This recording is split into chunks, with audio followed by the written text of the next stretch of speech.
Passou um tempo, alguns benefícios, digamos assim, vão sendo concedidos e dentro de um contexto de regime semiaberto é que as saídas temporárias tornam-se possíveis. Ou seja, no fundo, só há saída temporária quando há regime semiaberto. É justamente o fator moral.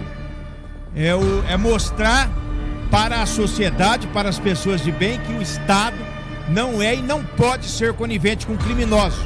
Nós temos casos, o pastor Henrique pode até falar que são casos isolados, mas são casos. Discutir aqui no parlamento a pena de morte. Eu estava vendo agora horrorizado esse pastor Henrique defendendo vagabundo, defendendo saidinha. Esse pessoal da esquerda não tem vergonha na cara. Esse pessoal da esquerda não tem vergonha na cara.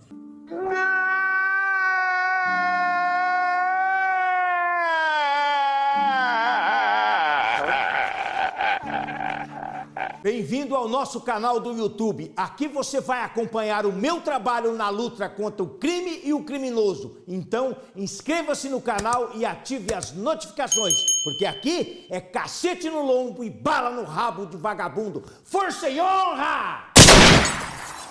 Eu vou ler aqui um trecho do advogado criminal Humberto Luiz Borges Durso, que eu acho que elucida bem o meu ponto de vista. O reeducando, em tese, inicia o cumprimento da sua pena no regime fechado. Após cumprir um período estabelecido na lei de execução penal, progride para o regime semiaberto e adquire gradativamente certos benefícios que a lei concede, como trabalhar, estudar fora da unidade prisional e ainda direito a outras saídas temporárias. Tudo isso visando a ressocialização e ao preparo para retornar ao convívio social. A ideia de saída temporária em datas especiais é importante, uma vez que nessa fase o reeducando poderá manter, reatar ou retomar o vínculo com sua família, além de ter contato com o mundo exterior. Por que eu peguei esse trecho? Porque a ideia de saída temporária, se eu estou entendendo bem pela lei de execução penal, ela só é possível quando o apenado já está em regime semiaberto.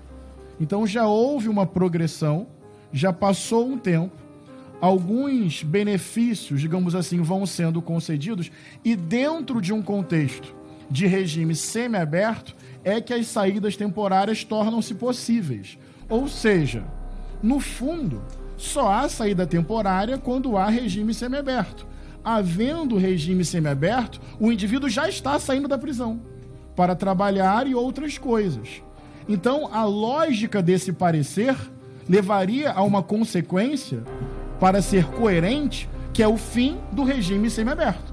No fundo, essa seria a lógica ou a coerência de quem pensa dessa forma. Seria basicamente dizer o seguinte: não pode haver progressão de pena, não pode haver regime semiaberto, não pode haver saída temporária em determinadas circunstâncias muito específicas. Então, no fundo, o que eu estou querendo dizer é saída temporária só com regime semiaberto. O indivíduo já está saindo. Agora, eu sei o que motiva isso. Existem histórias tristes com as quais eu quero dialogar, de um indivíduo que usou a saída temporária para o cometimento de crime. Quero de antemão dizer, e nós conseguimos aqui temos conseguido um bom debate, que vossas excelências discordam de mim, sem mais me estigmatizar. Eu não estou romantizando ou achando tranquilo quando um indivíduo comete crime no exercício de uma saída temporária, porque eu nunca acho um crime algo tranquilo. Dito isso, você não pode pegar um exemplo triste e fazer lei em cima disso. Legislação que pensa o sistema prisional, legislação que pensa lei de execução penal, você não pode pensar uma legislação que se aplica a milhares de pessoas por conta de casos, por mais tristes e revoltantes que eles sejam. Eu defendo ressocialização, eu defendo reeducação, eu defendo redução de pena com o passar do tempo, eu defendo regime semiaberto, eu defendo saída temporária. Quando isso falha, não é porque a lógica está errada. Tem que haver um melhor disciplinamento, fiscalização, controle. Não abrir mão dessa lógica que me parece correta de ressocialização. Com a palavra, o relator, Sargento Faur. Presidente, senhores deputados, O pastor Henrique falou em alguns casos, né, em que o beneficiário da saidinha comete crimes, diz que não se pode julgar milhares de pessoas por casos isolados. Só que a verdade, pelo que eu tenho experiência na atividade policial, esses casos são muito maiores, muito mais numerosos do que o registrado. Por que eu digo isso? Porque muitos criminosos aproveitam a saidinha, cometem crimes ou graves ou pequenos delitos e posteriormente se apresentam na unidade prisional ao término da saidinha e continua sua vida normalmente. E a polícia não consegue identificar quem foi o praticante do furto, do roubo. Então, a grande maioria comete crimes quando é beneficiado pela saidinha, e isso quando voltam, né? Que muitos nem voltam, aproveitam a saidinha e não retornam mais. Ficam nas ruas criando problema, né? Infernizando o cidadão de bem.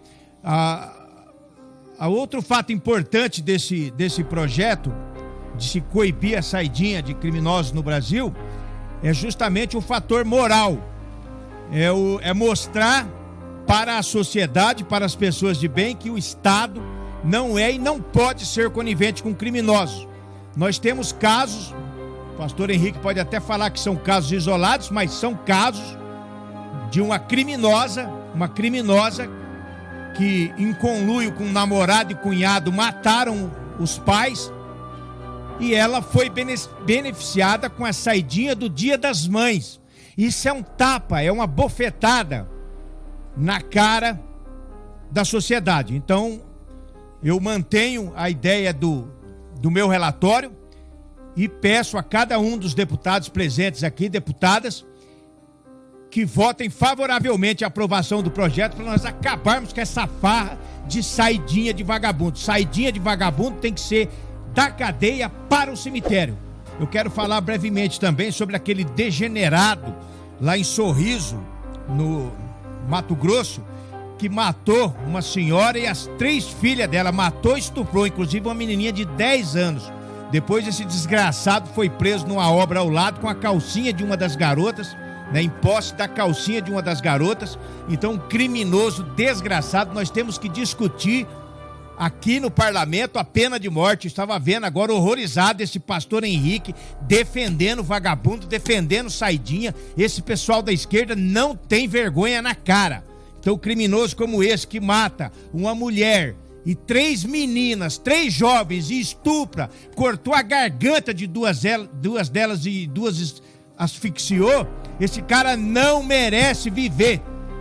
E quero também aproveitar para parabenizar aquele brasileiro lá na Irlanda, que inclusive tivemos requerimentos aí de moções de aplauso, que com um capacete, ele viu um desgraçado, um degenerado, ferindo pessoas, inclusive deu uma facada no peito de uma criança de 6 anos de idade. Ele meteu o capacete na cara, na cabeça desse vagabundo e conseguiu salvar a vida dessas pessoas. Lá na Irlanda ele se transformou num herói nacional e, para orgulho nosso, ele é brasileiro. Força e honra!